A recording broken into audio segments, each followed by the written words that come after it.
ouais, c'est peut-être fréquent, c'est quand même la paresse. La paresse. La hatzlout.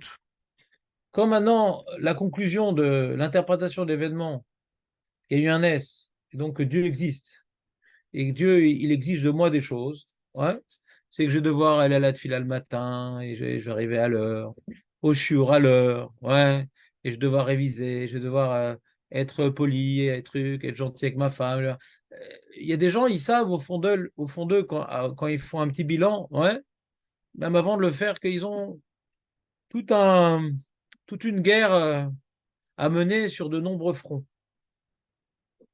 Et plus tu as de fronts, ouais, plus tu as mal à la tête. Donc, donc, comme maintenant tu sais inconsciemment que tu as beaucoup de petites guerres à faire, alors tu as une sorte d'anesthésie générale où quand tu entends un événement qui est susceptible de te remuer, alors tu le neutralises. Parce que les implications d'admettre qu'il y a tellement de miracles, etc., ça va trop bouleverser ta vie. Donc tu préfères relativiser, même si tu dis pas que c'est faux parce que tu veux pas être à Rose, etc. C'est possible qu'il y ait des miracles, mais tu passes vite à autre chose et tu fais vite abstraction de l'information reçue. Ça, c'est un premier paramètre qui s'appelle la Hatzlut. Ouais, la Hatzlut. Il y a un paramètre plus fréquent de notre d'or, s'appelle la déprime. Les gens, ils ont pas beaucoup de corottes, ils sont pas bien dans leur peau, ils sont, ou bien ils ont des traumatismes, ou bien ils en créent. Parce que la vie, c'est des épreuves. Pour une personne, une épreuve, ça va le motiver. Pour l'autre, c'est un traumatisme. Ouais, ça dépend comment il voit les choses, combien il a de la émouna, combien il est équilibré psychologiquement. Et donc, sous le, comment dirais-je, l'alibi que je suis pas bien, j'ai pas le moral, etc., j'ai pas les forces, etc. Donc, je me fais tout petit par rapport au vrai potentiel que j'ai. Et même qu'il y a des événements qui sont à même de me booster, de me faire prendre conscience que il faut bouger, il faut changer, faut bouleverser son emploi du temps. On dit non, mais moi je suis pas bien, je suis pas truc, etc. Ouais. C'est une petite image de soi-même, ouais. Petite image du potentiel qu'on a. Et toujours le petit route, je suis pas bien, j'ai pas les forces, etc., etc. C'est une forme de hatzlout plus fine parce que c'est une hatzlout où la personne a la bonne conscience. C'est pas de ma faute, moi je suis pas bien dans ma peau, etc. Donc elle s'est enfermée dans une hatzlout. Alors il y a des fois des gens qui ont besoin de se faire soigner, je dis pas, mais c'est rare. Cette maladie de la déprime concerne beaucoup de gens qui sont pas malades. Ouais, ils sont pas malades. Ils sont pas malades, mais à force de se dire qu'ils sont malades, alors ils s'enferment dans une situation de paralysie morale. Et c'est cette maladie très, très, très à la mode parce que avec les outils Internet, etc., que les gens ils sont complètement bloqués dans leur maison, ils ont plus, ils ont plus d'interaction sociale, ils ont plus d'activité ni ludique ni professionnelle qui leur permet de s'épanouir. Ouais. Donc ce manque d'épanouissement à cause de l'isolement des réseaux sociaux, paradoxalement, il y a des réseaux sociaux, mais la personne elle est isolée, ouais, et bien ça fait qu'il n'est pas bien dans sa peau. Et il fait le minimum vital, il travaille un petit peu, etc. Il dit bonjour à sa femme, etc. pour pas divorcer, mais c'est où.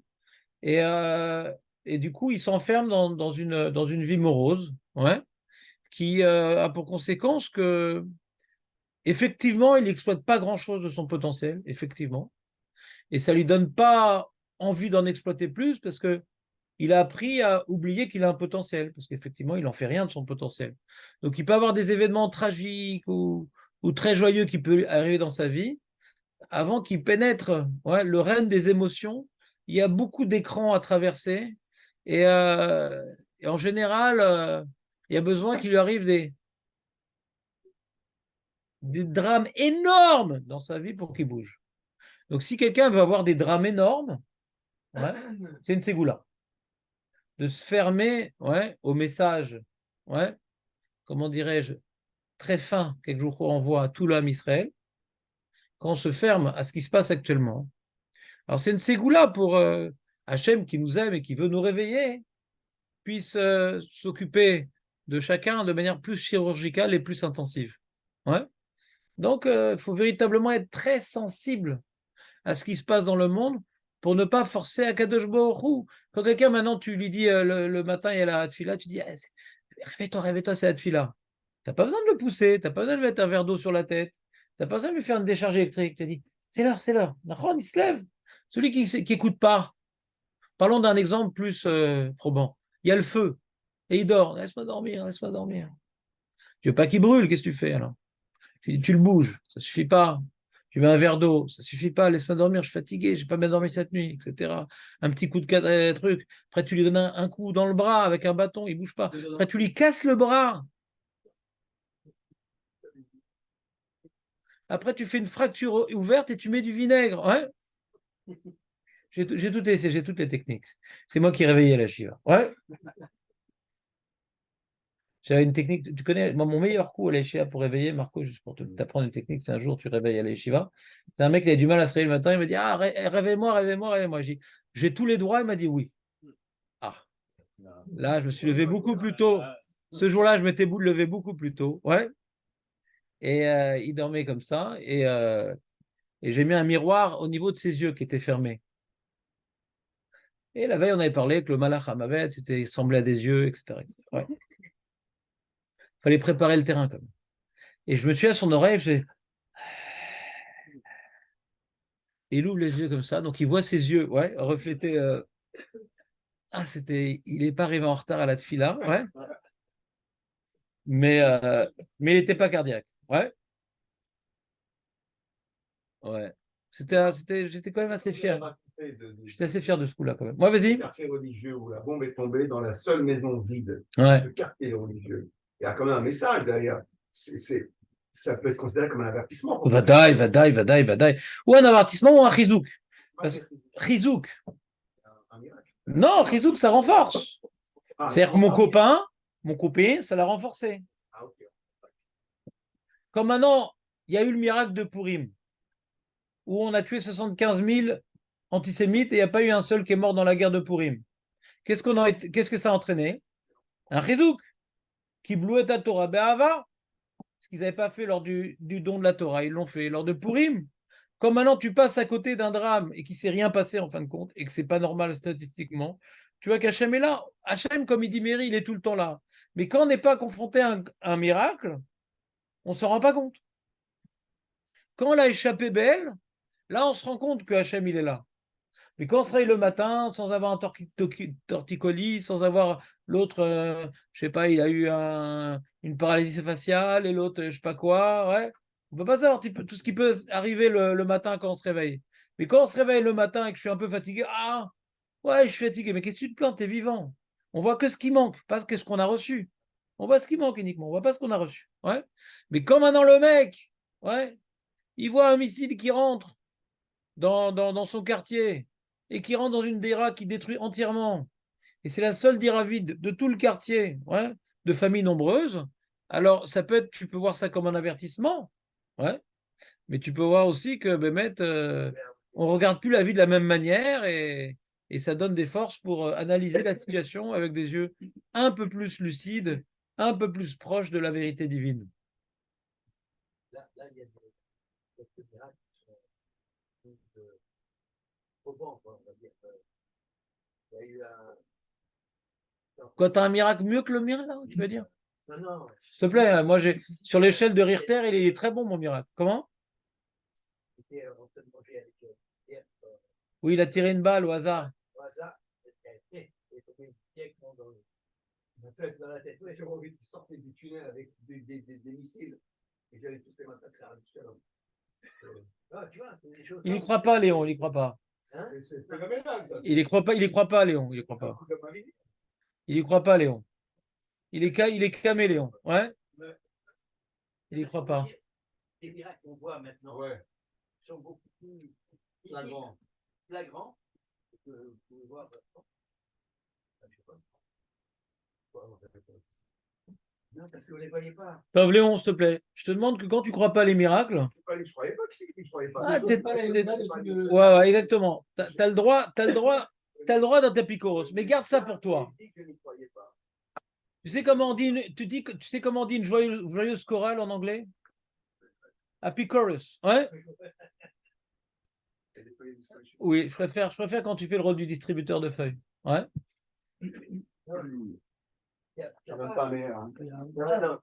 Et t'as pas affaire à quelqu'un qui croit que ça. Non, lui, Léon, il considère. Non, on va pas parler de Léon. On va pas parler de Léon. C'est-à-dire que les gens qui pensent qu'il y a le miracle, ils pensent qu'il n'y a que le miracle et que. Non, mais ne cherche pas à analyser Léon. Il fait son intéressant. Il fait son intéressant. Voilà. Ouais. Tiens, assieds-toi. Ouais, je dois partir. Ah, salut. Tu préfères comme ça? Ah, t'as le médecin? Ouais. T'as trop souffert. Avec un grimoire là. J'ai eu de la peine pour vous hier, donc j'ai dit je vais imprimer un peu. J'avoue. Qui sont tes copains? C'est quoi ces batlanimes là? Moi, Je comprends pas. Et si les soldats ils arrivent en retard comme ça, elle est où la guerre? C'est quoi ça? C'est de pire en pire. C'est pire qu'avant la guerre. Non, mais il y a un gros embouteillage. C'est quoi? Ils sont en train de ramasser tous les. Qu'est-ce qu'il y a? Ramasser les. Ils ramassent quoi? Il ramasse, ouais. Ramasse, il va. Ils ramassent. Ah, Ça leur va bien. Meir, continue à nous raconter des miracles. Bon, on le connaissait, tu vois. Fais-nous des nouveaux. Ouais. Renouvelle tes miracles. Ouais. tous les jours, il a demandé. Un instant même, on les voit pas. Mais le dis pas à Léon parce qu'il va te refroidir. Ils sont là pour qui veut les voir. Tiens, vas-y, Marco, mets-toi à côté de Jérémy. Comment c'est? On ne fait pas cas des batlanimes. Allez, d'accord. On a fait la. Et Léon fait avec Maître Baruch ou réciproquement? C'est pas dans quelle heure le dire sans vexer personne. Vous voulez un Mishnah Brura ponctué? Vous l'avez reçu? Ouais, c'est bien. C'est bien comme ça, non? Ça vous plaît comme ça? C'était dur hier quand même.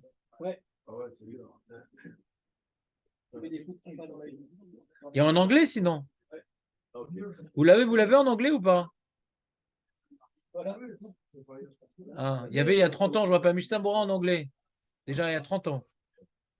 Ça m'avait tenté. Il y a tout en anglais.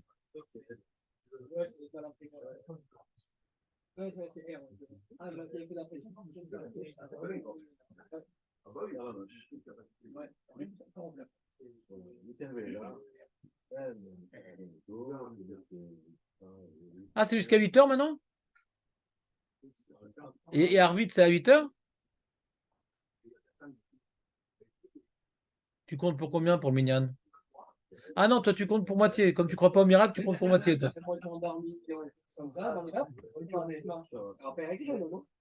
Des bonnes nouvelles. Amen, amen.